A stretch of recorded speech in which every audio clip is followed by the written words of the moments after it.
Welcome to Solutions, where listening will leave you inspired by solutions to issues you or others you know may be struggling with in the public education system today. I am Olivia Wall, and I am excited to welcome my guest today, Ash Brandon, also known as the Gamer Educator. Let me tell you a little bit about Ash. When Ash began researching video games and music education way back in 2011, they found nearly no research on implementing gaming-based strategies in a classroom, let alone a music classroom. This was a catalyst for Ash to seek out research around issues that I see all over, I experience with families and teachers in classrooms, like managing screen time and ensuring our children are safe when they are gaming or online in general.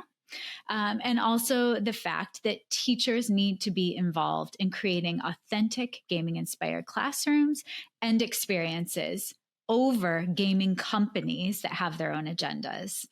So Ash, you are the solution, along with your research, your love of playing video games, and your students' love of playing video games. I know that drove you to be inspired to find out why. Why are we so motivated to play games in general? And you harness that power in your classroom as a teacher. You also have an insane social presence that's awesome. I use your tips all the time as a mama and a teacher.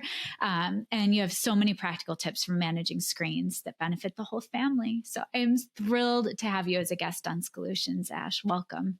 Well, thank you so much for having me. I'm thrilled to be here. I'm psyched. Before we jump into conversation and all of your helpful tips and tricks, I love to hear from each guest who an inspiring educator is from your life. Would you share with listeners? Yeah. Wow. Ooh, there are many. Which one am I going to go with today?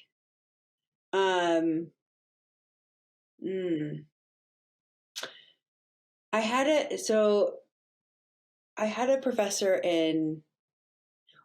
two professors in college who approached teaching, I think probably with extremely similar philosophies, but very different execution.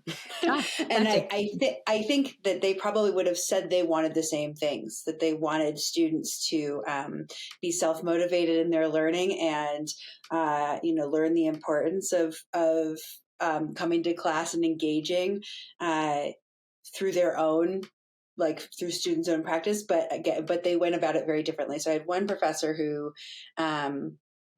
homework was optional, attendance was optional, and it was really up to the student to, like, you could do as much or as little as you wanted, and the hope was that you'd figure out what worked for you. The other professor, the highest grade he would ever give was a B, unless you came up with this independent project that you had to propose and create and then execute. And that was the only way he'd even consider giving you an A. And I had feelings about both of those at the time. Yeah, I can imagine. Yeah. One way or the other. And I still do, but both of them gave me a real appreciation for aspects of motivation and of learning that really stuck with me. And the teachers that at the time I maybe resented some of their choice of practice, there were things that I really gleaned from their instruction that I still use in my practice. And I really like being able to look back and see that, yeah, both of those people really did want the same thing. And there is more than one way to achieve a goal. I'm someone who can fall into very binary thinking. And it was helpful, I think, to have people who approached a similar goal in two very different ways. And arguably both were successful. Yeah. I think it's, especially in parenting and in education, we want one answer. We want one thing to be right. And it is humbling and important sometimes to remember there's more than one way.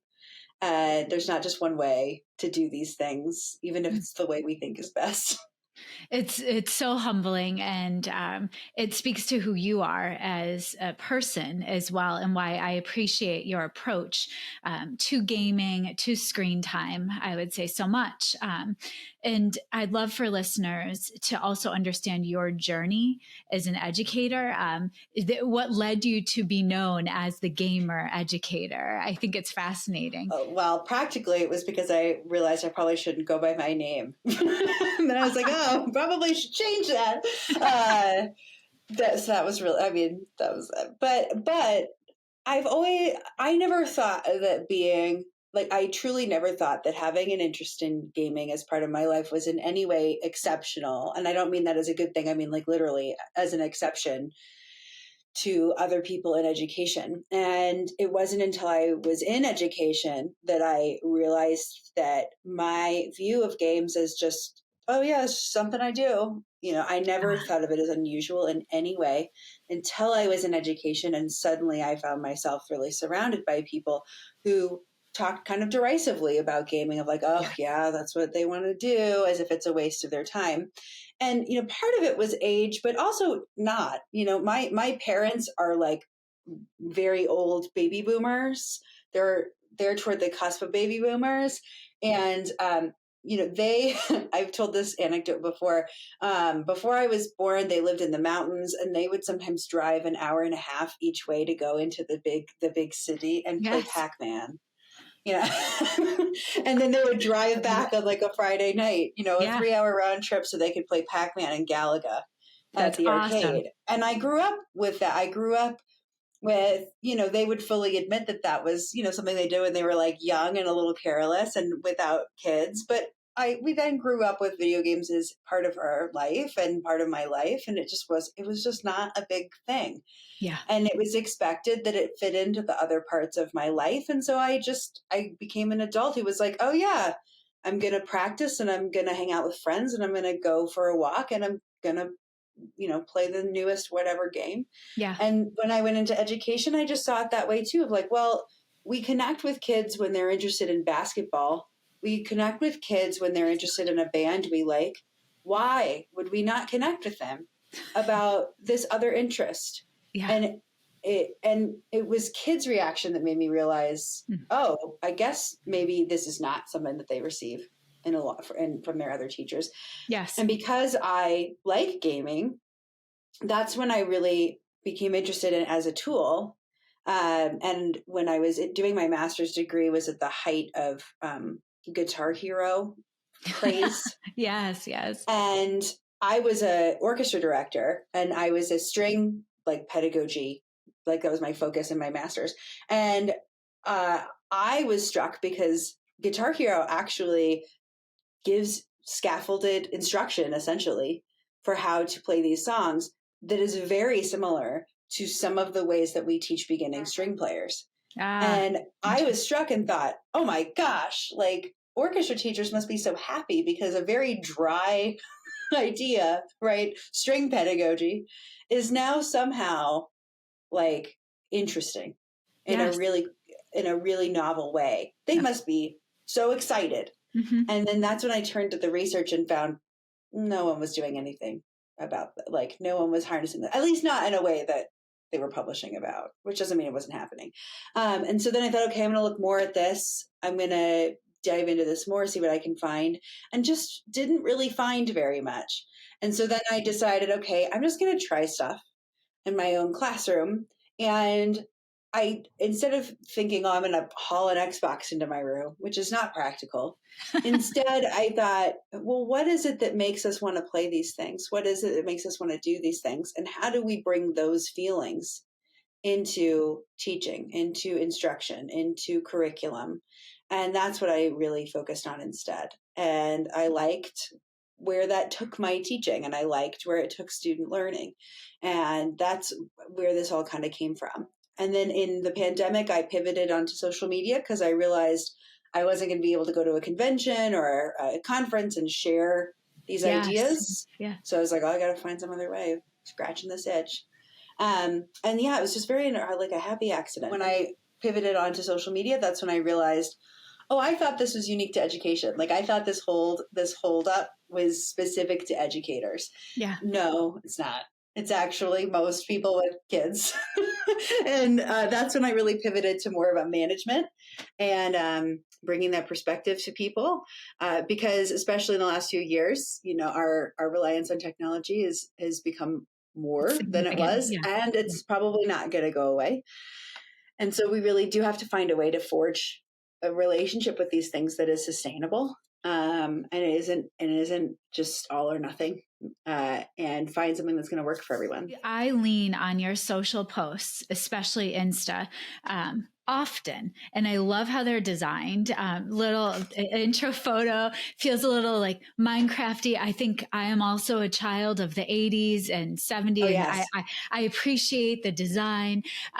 But I think there's something to be said of your content is so thoughtful and so practical. So how do you choose the content? Like what you wake up in the morning and you think, this is what I'm going to post. Where do these ideas come from that you put out there in the world? I have a note, like in my notes app on my phone. I have like one note that stretches back like 2.5 years. I love it. Yeah. And I'm just literally last night, my kid was in the bathtub. We were processing something that had come up in screen time that day. And I had already thought, like, all right, this is probably going to go in the content bin. How can I Yes. turn this into something? But then they said something, and we were just talking through something that had come up. And suddenly I like literally said to them, like, hey, I need to write something down in my phone right now. Or I'm going to forget it. And I'm very grateful because I can't even remember what it was, but I know it's in here. I'll turn to it later. So I don't know. Like it's been a combination of things that have been helpful to me in my own educational practice. It's been also, hearing from friends, of kids of a similar age and hearing what's coming up for them, and then sitting with those things and thinking about how I might view that or address it. It's sitting with the discomfort or the difficulty that comes up in my own parenting life, and then Yes. thinking about like, how do I find some way of sharing this? And some things don't get shared, which is obviously everybody's prerogative. But sometimes it's thinking, okay, like what's the lesson from this? And then how do I turn this into some pithy soundbite? And the longer that I've had a social media presence, a lot of it is also there's a mutual learning that's going on all the time. What one might call like a critical pedagogy, meaning there's this ongoing feeling of I'm not necessarily the disseminator of all the information. I'm also learning from what people Yes. are putting out there. Yeah. And when people are putting out their struggles or their successes or their criticism, not necessarily criticism, but like they're pushing on ideas or saying, Right. well, what about this? Or what about when this comes up? Have you thought about this? And just finding ways of synthesizing those ideas. There is a real privilege as a creator that you actually get so much input and so much creative material to work with that people are really, really willing to give you. Yes. They're really They are. willing to go out of their way to give you these ideas. And that's really a powerful place to be, that I can, sit with these suggestions or difficulties that people are facing and then just kind of ruminate on them. And I think many people go into education because they want to help people and they want to provide answers, and they like to solve problems. And that's something I've always really liked about education. I mentioned that I went into music ed, and music ed, you're rehearsing, right? Mm-hmm. Rehearsing is problem solving. That's essentially all it is. We want this to sound better than it sounds right now. How do we get there? It really is just solving a problem. And that's part of it that I really love, is the kind of like, let's get in there, let's try stuff, let's figure it out. Ash, this also, it makes me think of just what we want adults modeling for children, the idea of taking risks that are safe in a way of, I'm going to try this route. And if it all fails, I at least tried it, I can try again. And so there's that idea of rehearsal or playing. So you have amazing tips for managing screen time. in general. But one of my favorites is your advice for ending screen time, because that can be an unpleasant experience. So what do you say, Ash? How do we do it? Many things require like many repetitions of of boundaries and expectation. And I think this is something that teachers know extremely well, and that sometimes when we transfer our brains from our work lives as teachers to our home lives as parents, we forget is still true. Yes. even when our classroom is one child in our living room, it's the same thing. In a classroom, teachers know, okay, if this is my expectation might take a long time for kids to learn, but part of how they learn that expectation is by holding it as an expectation and holding them to it, even if it requires help, reminders, etc., because the eventual goal is that they're going to meet this expectation. And in a classroom setting, this is happening all the time, right? The expectation might be that you're raising your hand, that you're waiting your turn, that you're lining up at the door, that you're there's going to be a bathroom, how to ask permission to go to the bathroom, what to do when you need a drink, what to do when you're having a problem with a friend. All these procedures that happen in classrooms, Yeah. Teachers are experts at knowing, how do I walk someone through the expectations of this? And the part that I think is often we forget is that kids are also experts at figuring out how to follow these expectations. Yes. So true. Because kids are often in a different classroom environment every year, or I work in middle school, they are in a different classroom environment every multiple times a day, right? Every hour. Yep. Their environment's changing and those expectations are changing. And so they're actually experts at this. They're experts at navigating these different things. And it is a symbiotic relationship, right? Kids' role is to try to meet those expectations, but also to point out to us when those expectations maybe aren't clear. Indeed. Or aren't consistent. Yeah. And so what we can do is we can be consistent in those expectations and consistent in the boundaries to uphold them. So if screen time's ending, my role as the adult is to make sure that screen time's ending. If I say screen time's ending at 4:30 and it's 4:35 and my child hasn't magically turned off the television and gone on to their next activity, well, guess what? They're kind of doing their job. Their job is not to uphold the boundary for me. My job is to uphold the boundary. Maybe one day I hope that they will get there. That would be great. That would be great if one day they're doing that. But is that a practical goal for an 8-year-old? Probably not. Yeah. And so then my role is to be the one who says, oh, okay, you need my help to turn this off. You need my help to end screen time today. And that can look like different things. But one of the phrases that's come up that I know that I think resonated with you, that can help with big open-ended things, is the phrase, how will you know when you're done? Mm-hmm. And that's one that I actually got just from education.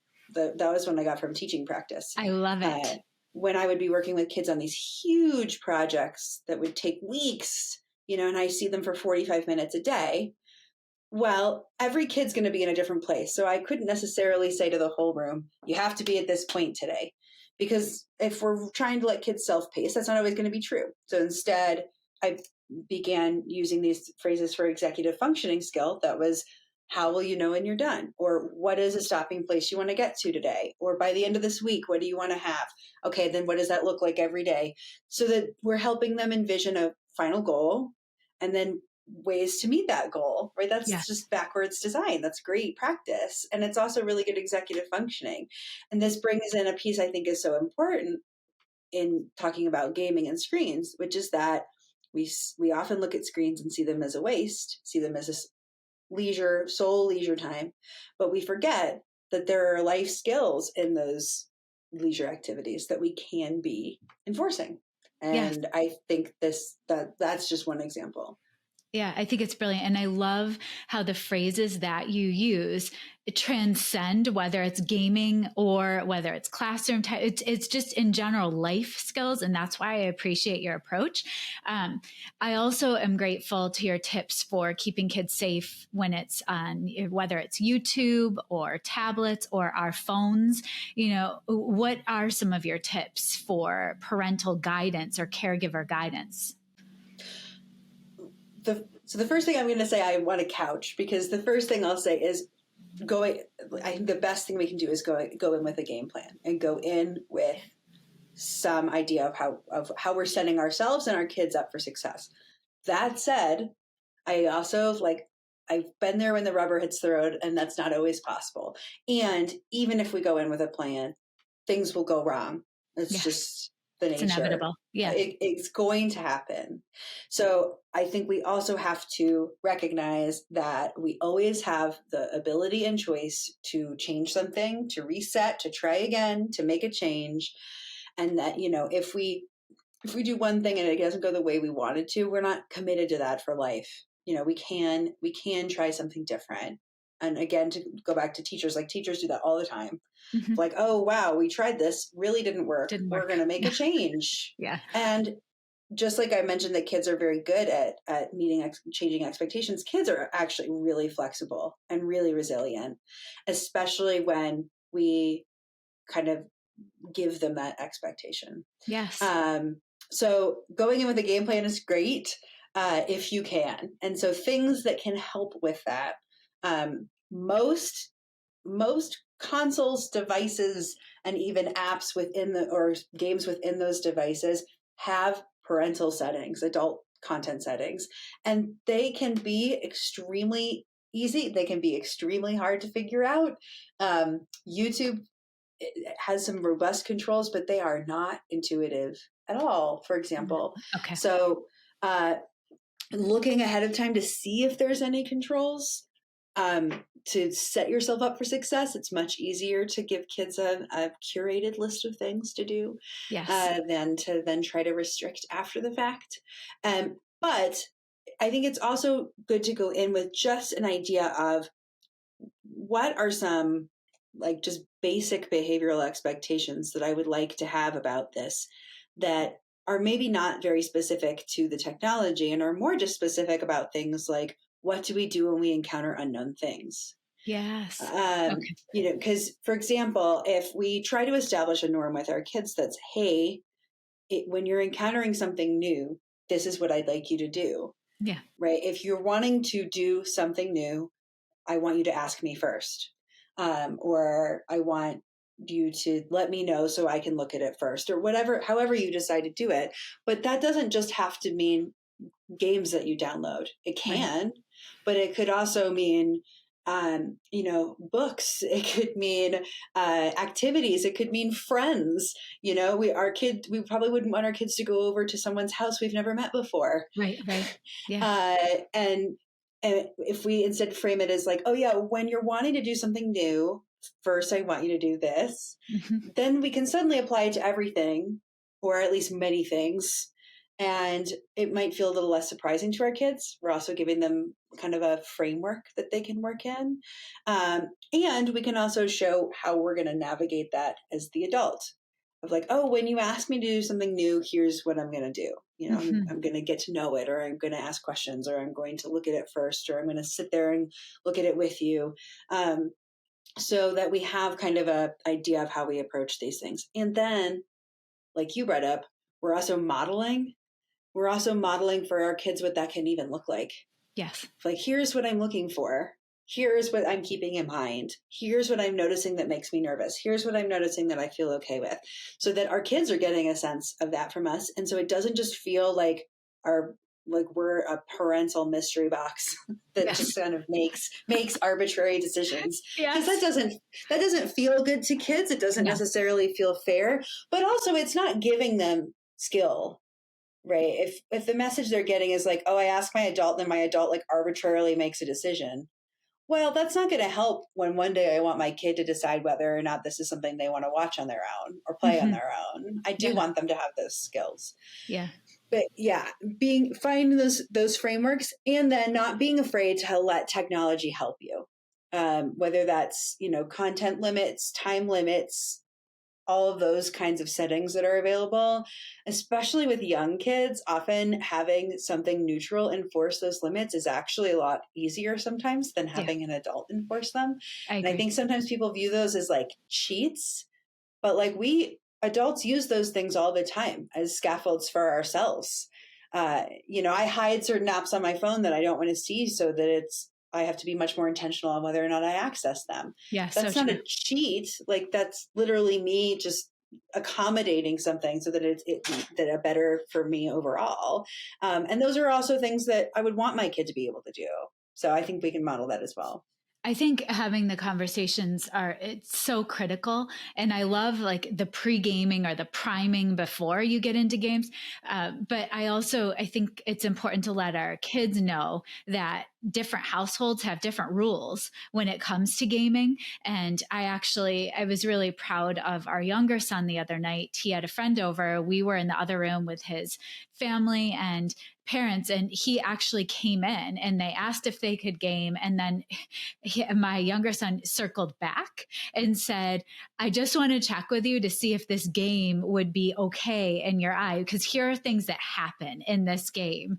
And I was sitting there like, this is crazy and awesome all at once. And he knew. And so I think these open flow conversations are so important. And when you have multiple children in a household or different ages, they see things and you've got to troubleshoot in different ways. And so your approaches are just so universal. And I love the two phrases you've used as well, because it takes gaming, but then applies it to life. And so the whole, I don't know where to find it. I need help. I need help. The phrase, where have you already looked? And what have you already tried? Brilliant. I love it. I love it, Ash. I love it so much. I have to say, I should throw this out there. So that phrase, where have you already looked? I get a lot of great feedback on that phrase from many people. Yeah. And I get a lot of feedback from it that's people who are like, oh, I use this on my spouse, which is true. It does work on all age of human. Yes. But like, I'll also get feedback that's like, oh, like you're handling this so diplomatically, because I would just like rage and be like, it's not my job to find them. Yes. And the origin story of where have you already looked is that I found myself like gritting my teeth and saying, my uterus is not a homing beacon. It's true. And then I was like, okay, that's not practical. That's not going to help anyone. No. And now everyone's just mad at each other. How do we find a more helpful version of that phrase? Yeah. So, when you're talking about how I come up with these things, I don't know, sometimes it's just like my own, I don't know, therapizing myself. So something that people, not just kids, but people actually really like about games, but they don't necessarily realize that, is that games are highly controlled environments. And they are actually extremely rule-based environments. Yes, and you might think, oh, well, but not the games my kid likes. My kid likes Minecraft. They can run around, do whatever they want. Every game has rules. Yes. Every game has rules. Like quite literally, other like game designers literally design the boundaries of game environments. They're built on rules. And it can be helpful, I think, to look at what rules exist in a gaming environment that your kids are actually following all the time. Because if we ask kids what they like, they wouldn't say they like the rules. But if you look at how kids engage with games, often what they like is that they are feeling a sense of control. They're feeling a sense of power and autonomy. Psychologically, we call that autonomy. But the only way they're able to feel autonomy is by knowing where the boundaries are and what the rules are. Yes. I actually can't feel in control unless I know what I'm in control of, which means I have to know what I'm not in control of, right? I have to know what's up to me. Yeah. So I have to know where the rules exist so I know where I can actually exert my control. And so in a game that's like really leveled, that might be like a racing game. Well, maybe all that's within my control is like how fast or slow I go. I can't go wherever I want. The game's going to put me back on the road. There's only so much within my control. Mm-hmm. A game like Minecraft that is super, super open. I can go wherever I want. I can build whatever I want. I can do whatever I want. And then I might be feeling a whole lot of control because it's really up to me. Yes. Whereas in like a racing game, I might feel in control because I know that if I just stay on this path, I'm going to make it to the end. And I don't really have to make decisions. I just go. So different kinds of structure can make us feel control in different ways, and different kind of kids are going to respond, different kind of brains are going to respond differently to that. But those rules are there, and those rules are very neutrally enforced. They are not like, the game is not going to come in and be like, how many times have I told you that you can't go in there? You know, and the game is not going to come in and say, hey, if you try to go through that door one more time, you can't play this anymore. No. Like, no, because all the game has to do is just, it doesn't say anything. It just doesn't let you. Right? It doesn't let you in. You try to jump off the side of the world, it rescues you. Old school Mario Kart, you try to leave the path, and the little guy in the turtle shell comes and grabs you, puts you back on the road. Yeah. They're not mad at you. It's just like, hey, nope, we won't let you do that. And you can do, if you want to do that 1,000 times, you can. The rule's still going to be there. And what I really like about that is that there's also an expectation that you're going to figure it out. That the game is not going to come up to you and be like, hey, I can tell you really don't know what to do. So like, now do this next thing. Now do this. Now do this. Because you know what would happen if the game did that? It would not feel very good anymore. No, it wouldn't be fun. The challenge wouldn't be there. No. It would not. No. Because even when we are like raging, or our kids, we can tell they're like, I can't do it. I can't beat the boss. I can't get this thing to work. I don't know what to do. What do? They still still come back and try again. They try. Yeah. And then when they do succeed, they are on top of the world. And it's not because the game tricked them. The game is not giving them some sort of gambling award. It's not sparkling them with badges and stickers and you did it. Most of the time the game's like, cool, nice job. Here's the next thing. Yeah. Right. Yeah. You did it. Like, I'm playing a lot of Zelda lately, and in Zelda, you're trying to do all these little shrines that are all these little mini puzzles, all sprinkled throughout the world. And last night I was in the middle of one, and I thought, I don't really think I think I know what they want me to do, and I just don't feel like it right now. I think I want to leave. And then I thought, well, but Ash, if you leave, you're just going to have to do this when you come back. Yeah. Do you really want to do this when you come back? And I was like, no, I don't. So I was like, all right, I think I'm going to give it like a few more minutes and I'm going to try this. And I did it, and I was successful.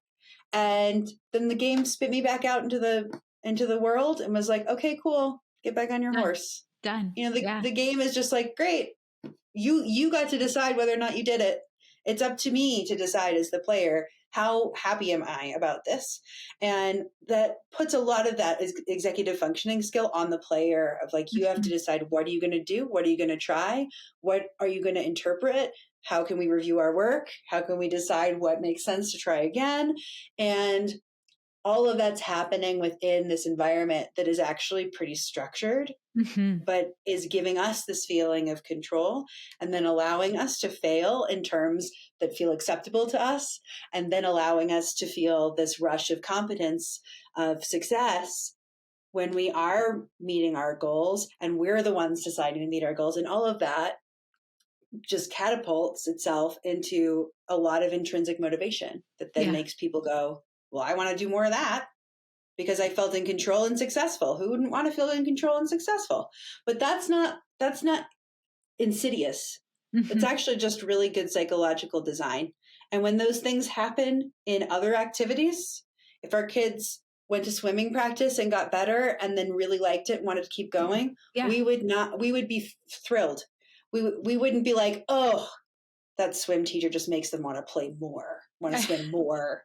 Right, because that would sound absurd. It's so true. It's so true. I want to hold on to that idea of framing. And before we do, though, I just have to share. I also think that games and learning games alongside your children or your students is so empowering. And I go back to trying to learn Minecraft with my youngest son, and talk about it. There was just such automaticity that he had with the blocks and going and all of these moves. And I was sitting there, and he was so kind and patient with me.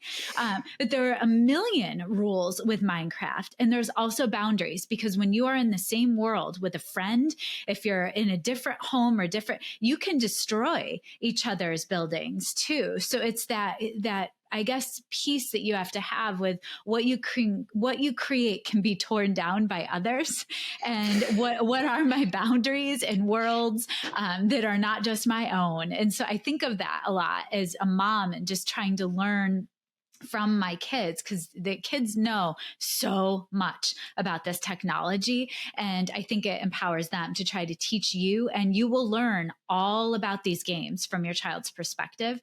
And then let's pivot now and talk framing, because there is this notion of anti-screen rhetoric. There are families that see gaming as dangerous, especially when we're talking about more violent games down the road. But your perspective I find fascinating, because it's about the framing from actual research studies that bothers you. And I want to start off with your words, or a quote from you that inspired me to ask this question. So hold on to your hash. Okay, I'm very excited to hear what I said. Here we go, because it's good. If anti-screen rhetoric is couched in concern for children, but isn't actually focusing on the systemic inequalities that disproportionately affect communities of color and other marginalized communities, that isn't concern for children, that's fear-mongering. Boom. I wrote it, I typed it up, and I linger with that. And so let's talk about that framing, because I think it speaks volumes. Yeah, I was feeling it that day. It's spicy. I like it. Yeah. So, particularly in online rhetoric around screens and games, you will see a lot of this, like, oh, it's bad, it's poisoning their brains, it's the downfall of society. I have saved in my phone this editorial from 1920 about the radio. And I come back to it all the time, because you can replace the word radio with any modern media, and it is completely true. It's this editorial from from 1920, and it's somebody saying, well, if people listen to the radio, they're never going to think for themselves. They're never going to sit and do worthwhile activities like talk to each other or read a book. Now everybody's being told what to think. They'll never think for themselves again. And 100 years later, we kind of click our tongues and think, oh, how silly. But we say a lot of the same things now about other media. And does that mean all media is the same? Of course not. I'm not trying to say all media is the same, but I do think it's some of the same societal impulse. Yes. And a lot of people who occupy spaces who try to take a very binary approach to these kinds of conversations are also often selling things. Yes. This is just this is true. This is reality. Yep. And people deserve to make an income, but if we really are saying that this is really that serious, and if it really is that bad, then the ethics of then putting the solution to that behind a paywall don't feel great to me. No. And really do make me wonder, where is the seriousness coming from? Where's the motivation of that? And I do think we sometimes have to be critical of what we're hearing, and what the motivation might be of someone saying that. And we do hear this a lot around, like, oh, it's going to be bad for kids. They shouldn't be on the screen so much. They should be doing other things. You know what? I actually don't disagree that we sometimes have an over-reliance on technology.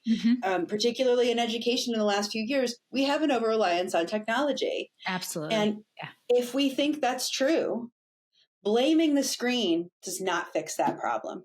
Blaming the screen does not does not help a teacher shortage. Blaming a screen does not make teachers better paid. It doesn't hire more paras. It doesn't decrease student-teacher ratios. All it does is distract from the actual issue.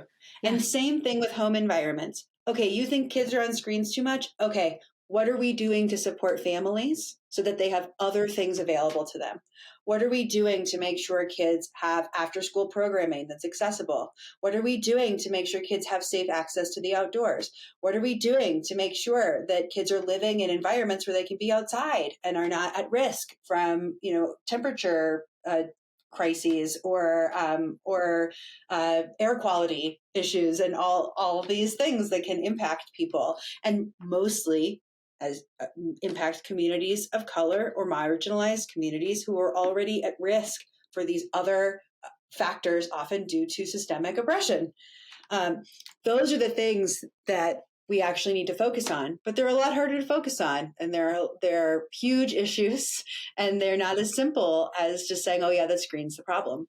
Mm-hmm. And the study that I was reading when I said that quote was a study that just came out from the Ohio State University that was looking at.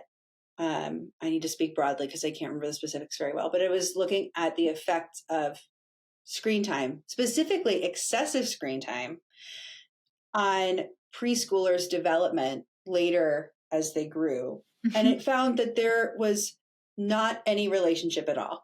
And a lot of anti-screen studies find what we call a correlative relationship, a correlation, meaning X happens and Y happens. Right. And what that means is these two things are happening together. What it does not mean is X is causing Y. And often people like to look at correlation studies and like to assume that X is causing Y, but it's not causal, it's a correlation. It's very hard to prove causation. So most anti-screen studies, or most studies that show these negative outcomes, are usually correlation studies. And it's very hard to then know if this is actually causal or not. And they often also are not necessarily longitudinal, like they're not following up many years down the road, or there's other factors. And what I loved about this study from the Ohio State University was it tracked them for several years, and it also was tracking actual use and not just parent report. Sometimes these are done by saying, how much screens do you think your kids are on? Right. And like, are they watching kid appropriate stuff or not? And every person's going to interpret those things differently. So it's very hard to then make the data valid. And patterns, And the study found no correlation between amount they were on screens and their development, their academic development later in life. And these were kids who tended to be on screens for what's typically called excessive amounts, like in excess of 2 hours a day. And they were often on screens at nighttime, like after 6 p.m., which is generally not considered a best practice, right? Not ideal. Right. And what the study specifically called in was that these were often families who were facing systemic inequality or oppression, often families in poverty, and that these were families who needed systemic support. These were families who needed more supports given to them and given to their kids, and that's where we need to focus our efforts, and that focusing on screen use is distracting from the problem, which is something that I felt for a long time. And I was really grateful to see this mentioned in study language as well, because that really is, if we really do want to see improvement in these areas, blaming the Band-Aid that someone is sticking on a gushing wound is not helping. It's not helping the underlying problem. Said. Yeah. And most parents and most educators who use screens, at least for educators, many times they're not given a choice because they're often wrapped in with other data-driven things. Like, this is the software we're using. We have to track the data. We have to have the same data, so we have to use this. Yes. But many parents are using screens and they feel terrible about it. Most parents are not handing their kids screens and going, aha, I'm going to pat myself on the back. I feel great. Most of the time, they feel terrible because they've gotten all this messages that it's the worst thing they can do. Right. And we're not going to help them by continuing to tell them why the screen is bad. Mm-hmm. If we really think it's bad, then we need to make sure that that family has the support they need to have other things available to them. It's such a good point, and I appreciate your perspective. I want to make sure to include that study in the show notes as well. I sure hope you'll share that piece from the 1920s of the radio, because I'd love to see it. I need to find it again. Yeah, it's great. I'm gonna ask you to, because that's pretty amazing. And so I connected with you because of your amazing website and because of just your social presence. How do you prefer for folks to follow up with you and continue learning from your brilliance? So you can find me on the internet at The Gamer Educator on Instagram. I do have a website, thegamereducator.com. There's some stuff on there. Like, this is not my job, so I only have so much time I devote to this. So mostly you can find me on Instagram. That's where I live. And yeah, talking all things screens, games, reframing, management, behavior, all of that. Yeah. And I would say I usually end with a call to action, and you've already spoken to the need for the systemic change. What would you say is a last piece for us to move forward with this? It's very hard to do any of those things, to relinquish ourselves of the morality around screens, to focus on systemic needs instead of the Band-Aids. It's very hard to do any of that if we do not first fundamentally accept that leisure is worthy of doing. A lot of the hesitance I think we have around gaming and screens is because we look at it and we think it seems like a waste. And it seems like a waste because we don't see anything productive coming out of it. And that doesn't mean there isn't. Like you alluded to, there's a ton of stuff. If we sat down and played with our kids, we'd probably realize that this is a lot harder than we realize, and there's a lot going on. So much harder. But there doesn't need to be. It's okay to do things purely for leisure. It's okay to just do things we like because we like them, just because they're fun, just because they're enjoyable. That deserves to be a part of our lives, regardless of how old we are. And our kids have that instinct, and then we kind of capitalize it out of ourselves. And we can recognize that in kids. That doesn't mean it's the only thing they're going to do with their time. We can recognize that it's okay to have leisure. And if we can recognize it's okay to have leisure and it's okay to do things for fun, then it's a lot easier to take the feeling of morality out of things like screens and gaming. And once we take the morality out of it, it becomes easier to think of it as a neutral activity. Yeah. And to think of it as having boundaries like any other neutral activity. Mm-hmm. And it has less of that scary feeling of having a morality to it, which I think is a big part of that process, just recognizing that. So I hear the bell. You're in the middle of your school day, and I'm going to say this is my plan period. Yeah, ding, ding, ding. I'm not cutting into your plan period. I am so grateful for your time, Ash.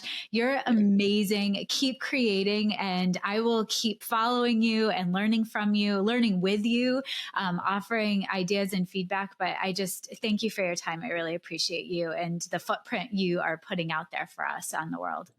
Oh, thank you so much. No, this is a great way to spend my plan period. I loved it. Awesome. Take care, Ash. Thank you. All right. Have a good day.